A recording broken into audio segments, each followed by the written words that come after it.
Hi guys, my name is Helga. I'm 22 years old and I will tell you a story about my cat named Gandalf. Gandalf is not just an ordinary cat. I know for sure that he is very clever and even has a supernatural intuition. You don't believe me, do you? Well, you will. My cat prevented me from making a terrible mistake. Not long ago, I met Eric. He quickly became my new boyfriend, and as everything was getting serious, he quickly moved into my apartment, where before that I lived all by myself. Well, not totally by myself, but with Gandalf. My parents bought this apartment for me, and since I owned it, I thought that it was pretty reasonable if I let my boyfriend move in with me. I trusted Eric, but my cat, for some reason, did not. On the first day when Eric brought his stuff to my apartment, Gandalf quietly went into the hallway and lied down right in front of Eric, closing off the entrance from him. Eric looked at me inquiringly, and I jokingly stated that my cat lived here before him, so he probably needed to get along with whoever was here first. But when Eric tried to take a step forward, Gandalf hissed and slashed Eric's legs with his claws. The whole situation immediately stopped being funny. Eric was lucky he was wearing thick jeans, but the relationship between my cat and my boyfriend had gotten off to a bad start. To be fair, I have to tell you that Eric did not like animals, and I knew that, so it was not surprising that he could not get along with them. But the aggression and rejection by Gandalf were so intense.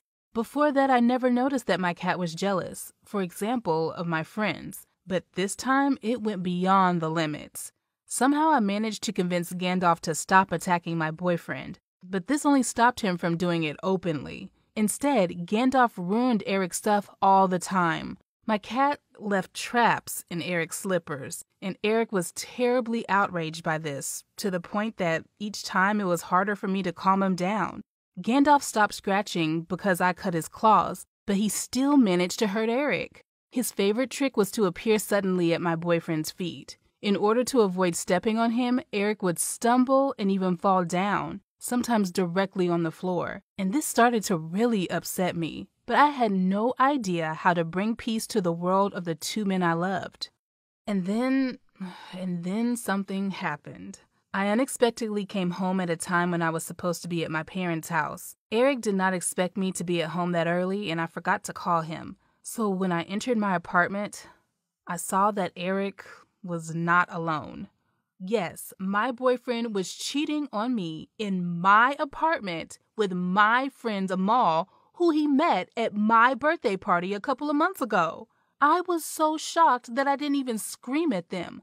I exploded only when I discovered that Eric had locked my Gandalf in the closet. Of course, I had a big fight with Eric, and he spat out the truth to me, that in fact, he did not love me. He loved Amal. But he wasn't in any rush to break up with the girl with her own apartment.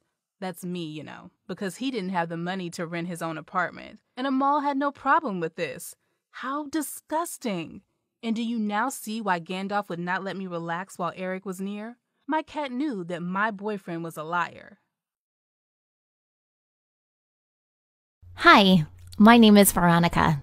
I am 14 years old, and I always wanted to have a dog. Nothing extraordinary, right? But my father was totally against it.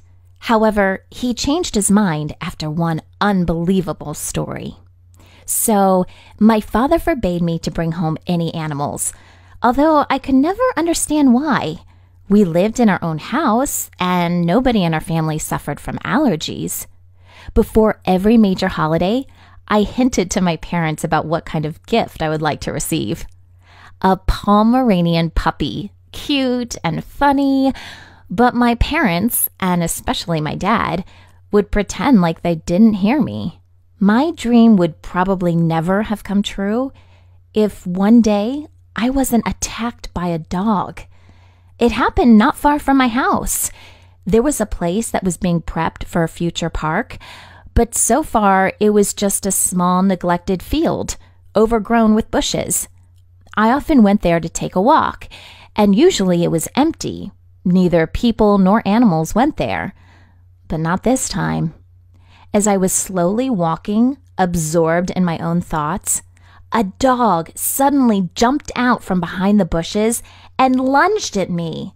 It was a medium-sized mongrel and looked a little bit like a sheepdog. It was dirty and angry, and it barked loudly, frightening me so much that I tried to run away.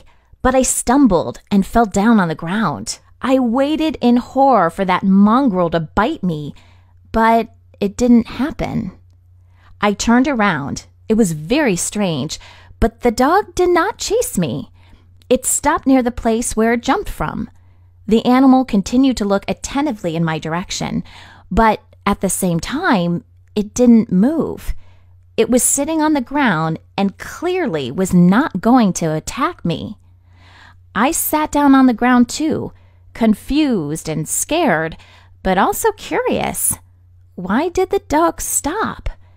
After a little while, I tried to slowly move in its direction. At first, it just looked at me, and when I moved closer, it growled threateningly. I stopped, but from this distance, I was already able to examine it. The dog was not only a mutt, but also clearly a stray. Now, I can't explain why I didn't tell anyone about this, probably because the dog still did not attack me, which meant it was not that dangerous. And then it occurred to me that I could probably tame her. The next day, I went to the field with food and water, and the day after that, too. This didn't happen right away, but the dog eventually began to let me get closer, although it did not allow me to touch it, and it ignored the food I brought. It would only drink water from a plastic bowl. I thought the dog was just guarding its territory, but one day I heard a strange sound from the bushes. Oh, I of course decided that there had to be puppies. Slowly and carefully, so as not to anger the dog, I looked behind the branches and saw, oh God, it was awful. There was another dog there, injured and possibly dying. It looked as if the second dog had run into something sharp. The wound was too deep and inflamed already. I didn't know how long the injured dog had been lying there, but now it was so weak that it couldn't even lift its head and look at me. This meant that the first dog was not defending his territory, but its friend.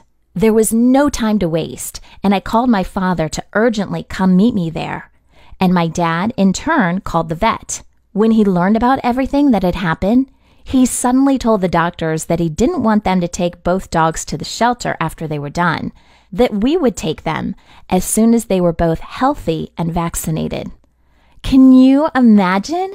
Both dogs! Yes, neither one nor the other was anything like a cute Pomeranian I envisioned, but I was completely happy, especially because my dad said that he was proud of me. Hey, my name is Andre, and I'm 16 years old. Before starting my story, I'd like to ask, do you like your pets? My words might surprise you, but I literally hate my pet. Okay, this is really more my father's pet than mine, but I still have to take care of him. My story will be about a cockatoo parrot named Pirate. My father had a dream. All his life he wanted a large parrot, preferably a macaw. But when Dad found out how much money keeping a creature like that would cost him, he opted for a cockatoo. And even for such an average-sized bird, my father had to free a whole room in our house. When I realized that Pirate would live next door to me, separated only by a thin wall between our rooms, I immediately understood that we wouldn't be friends. On top of that, Pirate had a completely unbearable character. Cockatoos are really very intelligent, and this is their main problem, because at the same time, they are completely uncontrollable. Every morning, Pirate woke me up with his obnoxious squawks, and it was completely impossible to train him to be silent. And when Pirate was allowed to be outside of his room, he literally destroyed everything he could reach. But no matter how much I complained that the parrot was making my life unbearable, my dad remained cold. And sometimes I thought that he loved Pirate more than he loved me. Dad tried to teach Pirate to talk, realizing that he was much smarter than he tried to act. But Pirate completely ignored my dad's lessons. The parrot was able to speak. He easily repeated certain words, but only those that he himself wanted to memorize. and his choice of words was completely unpredictable. Oh, if only I could have foreseen this. Because of Pirate, my parents almost never left home for a long time.